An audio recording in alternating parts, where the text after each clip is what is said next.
إن الحمد لله نحمده ونستعينه ونستغفره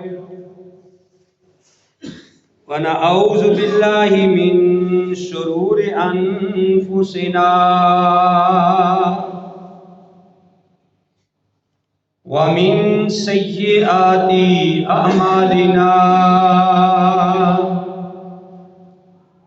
من يهده الله فلا مضل له ومن يضلل فلا هادي له وأشهد أن لا إله إلا الله وحده لا شريك له وأشهد أن محمدا عبده ورسوله يا أيها الذين آمنوا اتقوا الله حق تقاته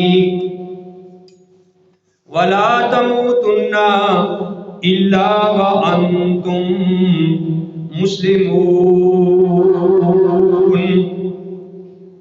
يا أيها الناس اتقوا ربكم الذي خلقكم من نفس واحدة وخلق منها زوجها وبث منهما رجالا كثيرا ونساء واتقوا الله الذي تساءلون به والأرحام إن الله كان عليكم رقيبا يا أيها الذين آمنوا اتقوا الله وقولوا قولا سديدا يصلح لكم أعمالكم ويغفر لكم ذنوبكم ومن يطع الله ورسوله فقد فاز فوزا عظيما أما بعد فإن خير الحديث كتاب الله وخير الهدي هدي محمد صلى الله عليه وآله وسلم وشر الأمور محدثاتها وكل محدثة بدعة وكل بدعة ضلالة وكل ضلالة في النار. أعوذ بالله السميع العليم من الشيطان الرجيم. بسم الله الرحمن الرحيم. قال الله تبارك وتعالى في القرآن المجيد والفرقان الحميد يا أيها الذين آمنوا اطیعوا اللہ واطیعوا الرسول، اے ایمان والو اطاعت کرو اللہ کی اور اس کے رسول کی. ولا تبطلوا اعمالکم، اور اپنے اعمال ضائع مت کرو. وقال النبی صلی اللہ علیہ وآلہ وسلم، فرمایا نبی کریم صلی اللہ علیہ وسلم نے، من اتانی دخل الجنہ، جس آدمی نے میری اطاعت کی وہ جنت میں داخل ہوگا. محمد کی جس دل میں الفت نہ ہوگی سمجھ لو کہ قسمت میں جنت نہ ہوگی.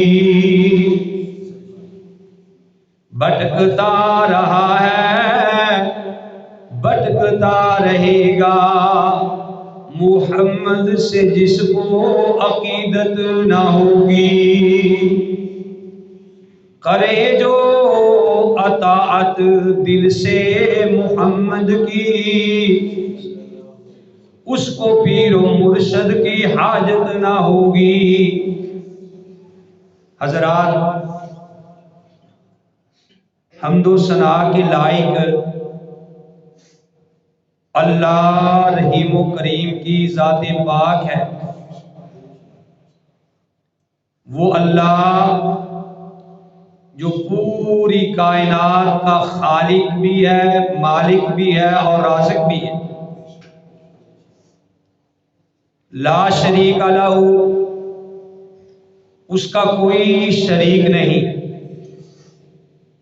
ولا مشیر لہ، اور اس کا کوئی مشیر بھی نہیں، ولا وزیر لہ، اور اس کا کوئی وزیر بھی نہیں۔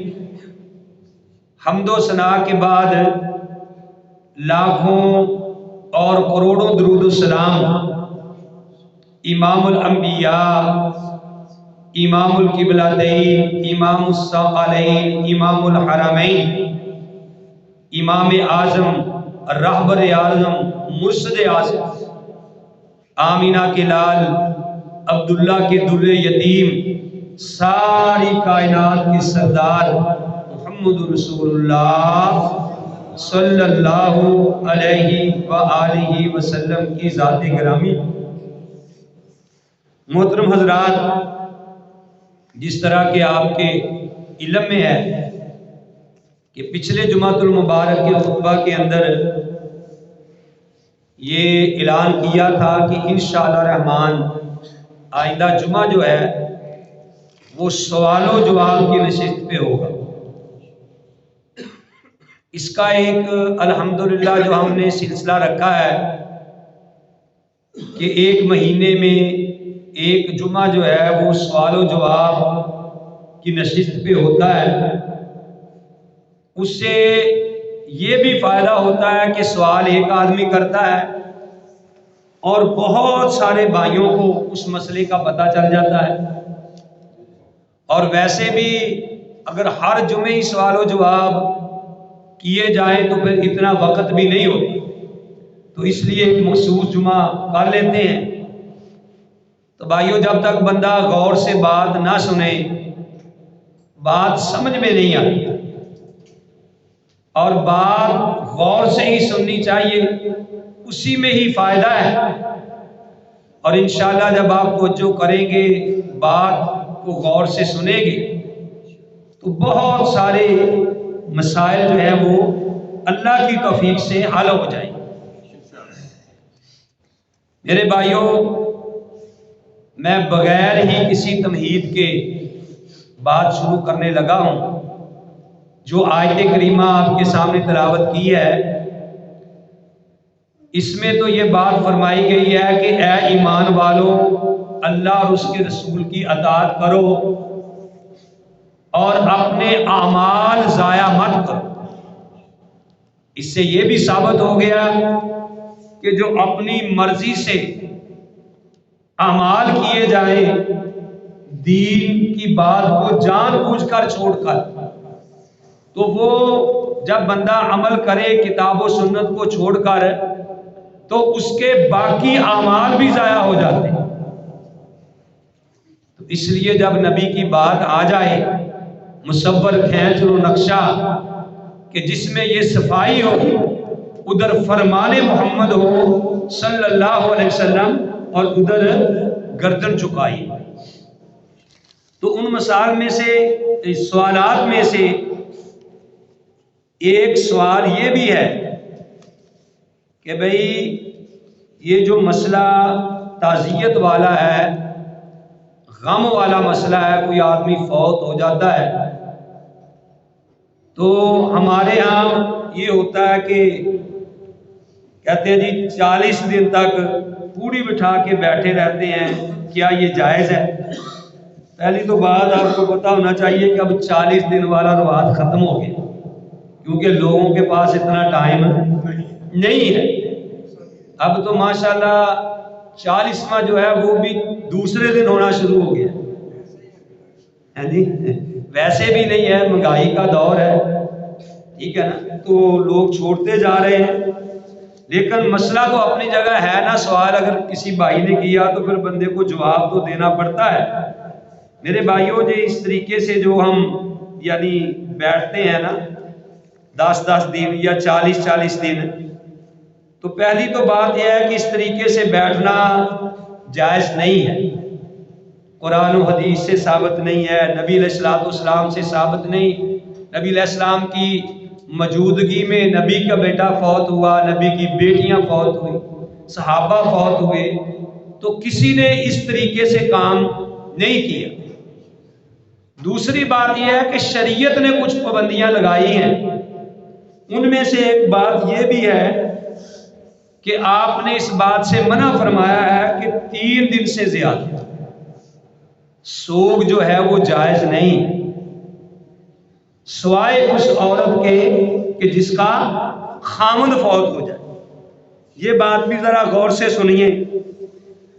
تو بھائی یہ سوال ساتھ کرتے ہیں جی کہ کتاب و سنت کی روشنی میں جواب دیا جائے، تو اللہ کی توفیق سے ہم تو یہی کوشش کرتے ہیں کہ کتاب و سنت کی روشنی میں ہی جواب دیا جائے۔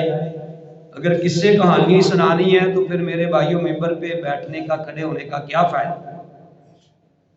یہ بخاری شریف کی حدیث ہے، ذرا غور سے سنیں۔ مسلم شریف کے اندر بھی حدیث ہے، تقریباً 1486 نمبر، اور بخاری شریف کے اندر بھی یہ حدیث ہے۔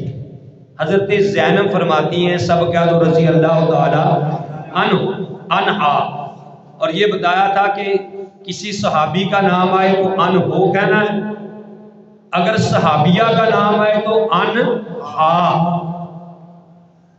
اگر زیادہ صحابیوں کا نام آئے تو رضی اللہ تعالی عنہم، ٹھیک ہے جی۔ اگر زیادہ صحابیات کا نام آئے، فرض کرو عائشہ، فاطمہ، حفصہ، 3 سے زیادہ یا 3 صحابیات کا نام آتا ہے تو پھر رضی اللہ تعالی عنہن، رضی اللہ تعالی عنہن، یعنی اللہ ان سب پہ راضی ہو۔ حضرت زینب رضی اللہ تعالی عنہا فرماتی ہیں کہ دخلت علی ام حبیبہ زوج نبی صلی اللہ علیہ وسلم، کہ میں ایک دفعہ ام حبیبہ کے پاس آئی جو نبی کریم صلی اللہ علیہ وسلم کی بیوی تھی۔ کہتی کہ میں آئی کس وقت؟ ہینا توفیا ابو سفیان بن حرب،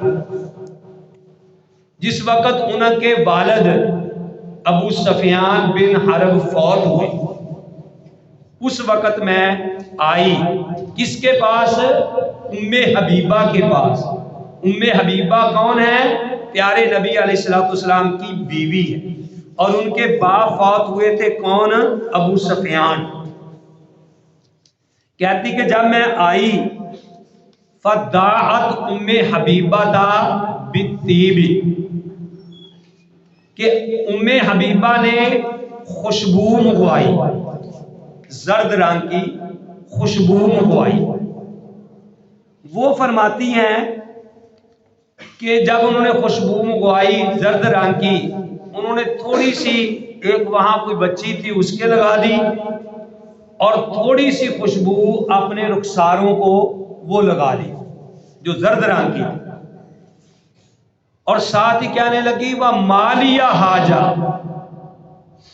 کہ مجھے اس کی کوئی حاجت نہیں تھی، مجھے کوئی خوشبو لگانے کی ضرورت نہیں تھی، بیمار تھی وہ، کہنے لگے کہ مجھے اس کی کوئی حاجت نہیں تھی۔ لیکن میں قربان جاؤں جنہوں نے نبی علیہ السلام کے فرمان کو سمجھا، کہنے لگی مجھے ضرورت نہیں تھی۔ پھر کہا ثم قالت واللہ، پھر کہنے لگی اللہ کی قسم، مالی بالطیب من حاجہ، مجھے اس خوشبو کی کوئی حاجت تو نہیں تھی، لیکن میں نے صرف اس لیے یہ کام کیا ہے کہ انی سمیت رسول اللہ صلی اللہ علیہ وسلم، انی سمیت رسول اللہ صلی اللہ علیہ وسلم میں نے رسول اللہ صلی اللہ علیہ وسلم سے یہ بات سنی کہ آپ نے فرمایا کہ جو عورت اللہ پر اور یوم آخرت پر ایمان رکھتی ہے وہ کسی بھی مرنے والے پر 3 دن سے زیادہ سوگ نہ کرے سوائے اپنے خامد کے۔ دیکھو کتنی بڑی بات ہے۔ ساتھ یہ فرمایا کہ جو عورت یوم آخرت پر اور اللہ پر ایمان رکھتی ہے وہ 3 دن سے زیادہ سوگ نہ کرے۔ اور حبیبہ نے یعنی خوشبو لگا کے یہ بتایا کہ میں نے پیارے نبی کا فرمان سنا ہے، اس لیے کیونکہ ان کو فوت ہوئے 3 دن سے اب زیادہ ہو گئے ہیں، اس لیے میں نے خوشبو لگا کے آپ کو بتایا ہے کہ بھئی نبی کا فرمان ہے کہ 3 دن سے زیادہ کوئی سوگ نہ کرے۔ ہاں وہ عورت جس کا خامد فوت ہو گیا ہے وہ 4 مہینے 10 دن اپنا بناؤ سنگار نہ کرے، زیب و زینت نہ کرے، سرما نہ لگائے، وہ میک اپ وغیرہ نہ کرے، باہر نہ جائے بغیر کسی وجہ کے، اس کے لیے جائز ہے، ادروائز اور کسی کے لیے بھی جائز نہیں ہے۔ تو میرے بھائیوں پھر ثابت ہو گیا کہ 3 دن سے زیادہ تو ہے ہی نہیں، ٹھیک ہے نا۔ اب بیٹھے رہیں تو جیسے میسی ہمارے معاشرے میں تو ویسے ہی اللہ تعالیٰ معاف فرمائے کہ یہ ایک رسم و رواج بن گیا ہے کہ حقہ پڑا ہوا ہے، لوگ آتے ہیں فاتحہ کہو جی، حقہ پی رہے ہیں منہ سے دھواں نکل رہا ہے، ٹھیک ہے نا، نڑی ادھر کو کی، چلو جی نڑی پکڑی دوسرا پھر آ گیا فاتحہ کہو جی۔ میرے بھائیوں یہ طریقہ بالکل سنت کے خلاف ہے۔ نبی کریم صلی اللہ علیہ وآلہ وسلم نے یہ بات فرمائی ہے، من احدث فی امرنا ھذا، کہ جو کوئی ہمارے دین میں میرے حکم میں کوئی ایسی بات کہے کہ جو میں نے نہیں بتائی، نبی علیہ الصلوۃ والسلام من احدث فی امرنا ھذا فلیس منہ فہو رد، جو میں نے بات نہیں کہی وہ بات مردود ہے، اس کا کوئی بھی ثواب نہیں۔ دوسرا سوال یہ ہے کہ کیا کفن کے اوپر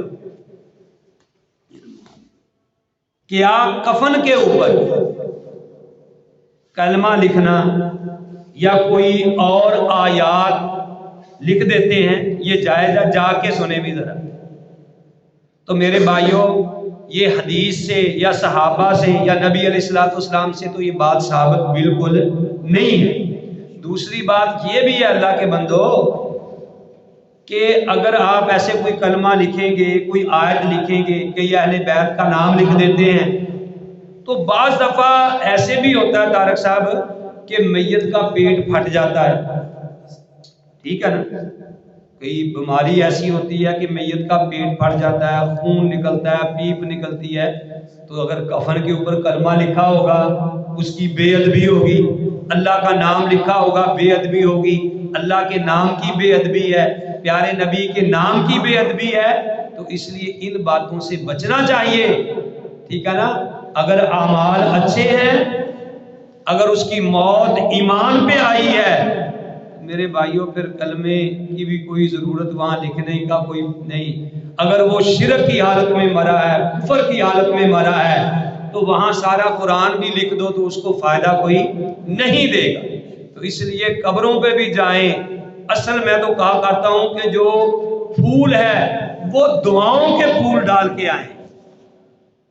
یہ تو جو لے کے بیٹھے ہوئے لوگ آپ جاتے ہیں، پہلی تو بات ہے کہ آپ قبروں پہ ڈال کے آ جاتے ہیں، وہاں بیٹھنے والے اٹھاتے ہیں پھر آ کے فروخت کر دیتے ہیں، ٹھیک ہے نا۔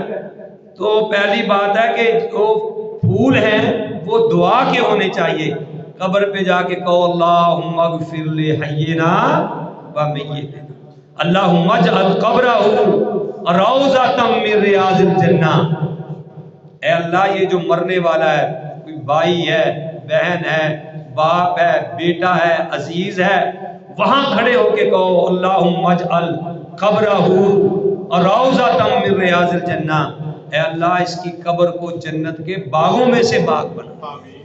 یہ اصل میں پھول ہیں، ٹھیک ہے نا۔ اللہم وسع قبرہ الی حد نظرہ، کہ اے اللہ اس کی قبر کو تا حد نظر، جہاں تک اس کی نظر جائے اللہ اس کی قبر کو وہاں تک کی وسیع کر دے۔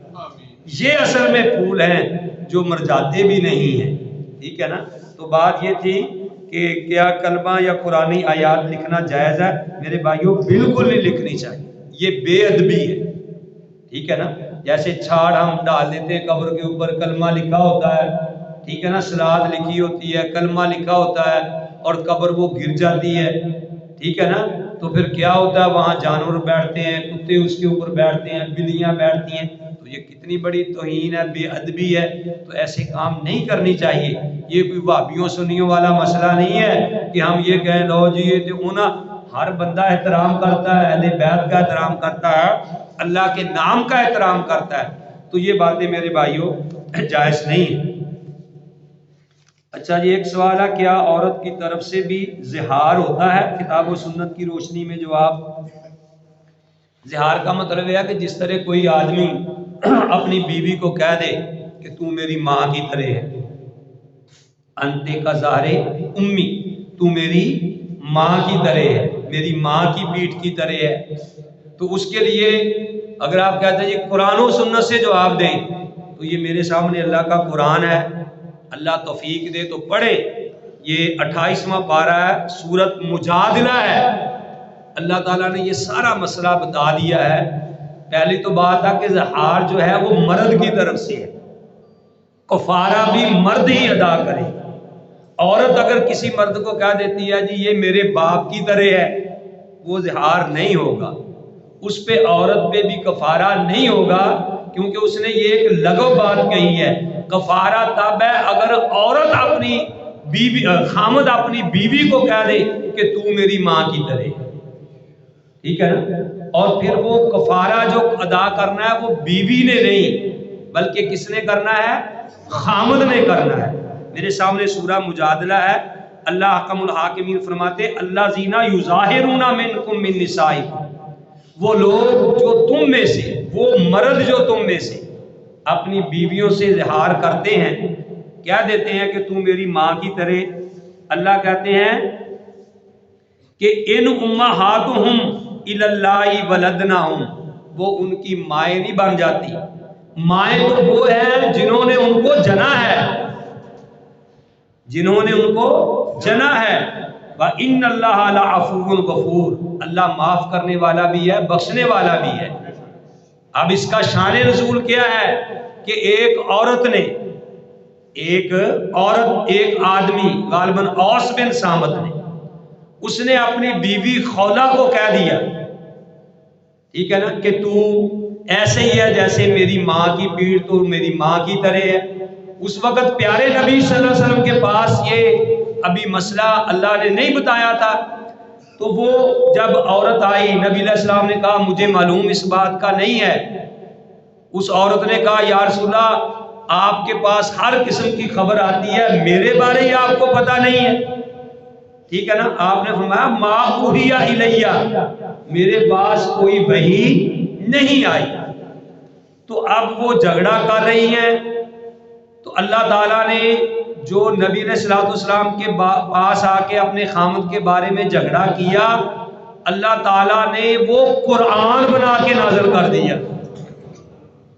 اللہ قرآن میں کہتے ہیں سورہ مجادلہ، قد سمع اللہ قول اللاتی تجادلک فی زوجہا وتشتکی الی اللہ، تحقیق اللہ نے سن لی بات اس عورت کی جو نبی سے اپنے خامد کے بارے جھگڑا کر رہی تھی۔ واللہ یسمع تحاورکما، اللہ تعالیٰ اس عورت کی بھی اور اپنے نبی دونوں کی بات کو سن رہا تھا، ان کے جھگڑے کو سن رہا تھا۔ ان اللہ سمیع بصیر، کیونکہ اللہ سننے والا بھی ہے اور دیکھنے والا بھی ہے۔ اور اللہ نے ساتھ ہی مسئلہ حل کر دیا کہ اللہ زینا یظاہرون منکم من نسائکم، جو اپنی بیویوں کو یعنی اظہار کر لیں، ان کو مائیں کہہ دیں، اللہ کہتے ما ہن امہاتہم، وہ کہنے سے ان کی مائیں نہیں بن جاتی۔ ان امہاتہم، ان کی مائیں وہی ہیں، ان امہاتہم الی اللہ ولدناہم، جنہوں نے ان کو جنا ہے۔ وَإِنَّهُمْ لَيَقُولُونَ مُنْكَرٌ مِنَ الْقَوْلِ، اور جو یہ بات ایسی کہتے ہیں وہ فضول ہے، اس کا کوئی بھی اللہ کے ہاں اس کی اہمیت نہیں ہے۔ آگے اللہ نے پھر مسئلہ ہی بتا دیا، وَالَّذِينَ يُظَاهِرُونَ مِن نِّسَائِهِمْ، جو اپنی عورتوں کو ایسی بات کہہ دے، ثُمَّ يَعُودُونَ، اللہ نے قرآن اتار دیا، اپنے نبی کو بتا دیا کہ اب اس عورت کو جا کے کہہ دو کہ اپنے خامد کو کہو، پھر کیا کرے؟ اپنے خامد کو جا کے کہہ دو فَتَحْرِيرُ رَقَبَةٍ، ایک جا کے غلام آزاد کرے، من قبل ان یتماسا، تیرے سے تجھے ہاتھ لگانے سے پہلے وہ کیا کرے؟ جا کے ایک غلام آزاد کرے۔ یہ اللہ کی طرف سے حکم ہے۔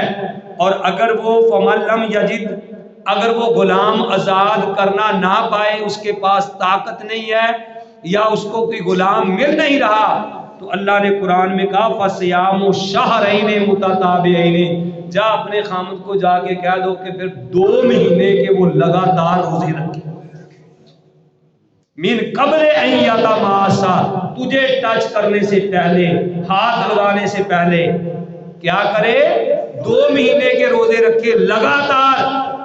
آگے اللہ نے یہ بات کہی فَمَن لَّمْ يَسْتَطِعْ، اگر 2 مہینے کے روزے نہیں رکھ سکتا، فَإِطْعَامُ 60 مسکینا، پھر وہ 60 مسکینوں کو کھانا کھلائے۔ اللہ نے پیاری بات کہی ذَلِكَ لِتُؤْمِنُوا بِاللَّهِ وَرَسُولِهِ، یہ اس کے لیے ہے جو اللہ اور اس کے رسول پہ ایمان رکھتا ہے۔ اگر اللہ پہ ایمان نہیں، رسول پہ ایمان نہیں، جو مرضی کرو، یہ اس کے لیے ہے۔ اب اس نے اگر اتنی بڑی بات کہی ہے تو معافی نہیں، معافی اتنی کافی ہے کہ تو کفارہ ادا کر دے، اللہ تیری پکڑ نہ کرے، یا وہ غلام ایک آزاد کرے، یا 2 مہینے کے روزے رکھے، یا پھر کیا کام کرے بھئی؟ 60 مسکینوں کو کھانا کھلائے۔ بھائی جی سوچ سمجھ کے، ٹھیک ہے نا؟ تو اللہ کہتے ہیں وَتِلْكَ حُدُودُ اللَّهِ، وَتِلْكَ حُدُودُ اللَّهِ، یہ اللہ کی لگائی ہوئی حدیں ہیں۔ تِلْكَ حُدُودُ اللَّهِ، یہ اللہ کی لگائی ہوئی حدیں ہیں۔ وَلِلْكَافِرِينَ عَذَابٌ أَلِيمٌ، اور کافروں کے لیے تو بہت دردناک عذاب اللہ نے تیار کر رکھا ہے۔ بھی مسئلے کا پتہ چل گیا نا؟ الحمدللہ قرآن سے ہوتا ہے، سورہ مجادلہ ہے، ٹھیک ہے نا؟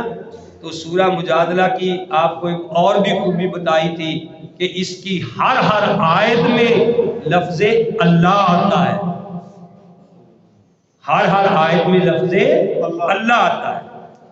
دوسرا یہ تیسرا سوال کہ کیا عورت، ہاں یہ تو ہو گیا، تو باقی کلمے والا بھی ہو گیا، فوتگی والا بھی آپ کو بتا دیا۔ آگے طلاق اور خلا میں فرق کیا ہے؟ مطلقہ جس کو طلاق دی گئی ہے، میرے بھائیو حدیث کی روح سے فرق یہ ہے کہ مطلقہ جو ہے وہ 3 حیض گزارے گی، اس کی عدت ہے 90 دن، جس کو طلاق دے دی گئی ہے وہ 90 دن سے پہلے کسی سے نکاح نہیں کر سکتی۔ اور جس نے خلا یافتہ جو عورت ہے وہ 1 حیض، 1 مہینہ، کئی 3 مہینے یا 1 مہینہ کہہ دیتے ہیں، صحیح بات یہ ہے کہ 3 حیض وہ گزارے گی مطلقہ، اور خلا لینے والی 1۔ اور دوسرا فرق میرے بھائیوں یہ ہے کہ جس عورت کو طلاق ہو گئی ہے وہ عدت اپنے خامد کے گھر میں ہی پوری کرے گی، وہ عدت اپنے خامد کے گھر میں ہی پوری کرے گی 3 مہینے، لیکن اس طرح ہوندا نہیں۔ اللہ تعالیٰ معاف فرمائے، ٹھیک ہے نا؟ ساری باتیں کن کے لیے ہیں؟ لِتُؤْمِنُوا بِاللَّهِ وَالْيَوْمِ الْآخِرِ، جو اللہ اور آخرت پہ ایمان رکھتا ہے۔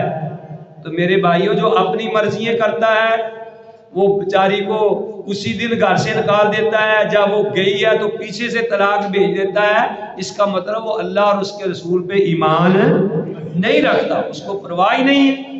اللہ کہتا تِلْكَ حُدُودُ اللَّهِ، یہ تو میں نے حدیں لگائی ہیں، اور وہ اپنی طرف سے ہی سارا کچھ کر رہا ہے۔ تو تیسرا فرق میرے بھائیوں یہ ہے کہ طلاق کی صورت میں اگر خامد طلاق دیتا ہے تو پھر خامد کو حق مہر ادا کرنا پڑے گا، اور خلا کی صورت میں عورت کو جو حق مہر لیا ہے وہ واپس کرنا پڑے گا۔ سمجھ آ گئی؟ وہ واپس کرنا پڑے گا، یہ فرق ہے اس میں۔ تو وضاحت ایک اور ہے، ٹائم بھی ہو گیا ہے چھوٹا سا، وہ بھی میں ذرا بتا ہی دوں کہ اگر کھانے پینے کی چیز میں مکھی گر جائے تو اس کا کیا حکم ہے، کیونکہ مکھی تو گندگی پہ بھی بیٹھتی ہے۔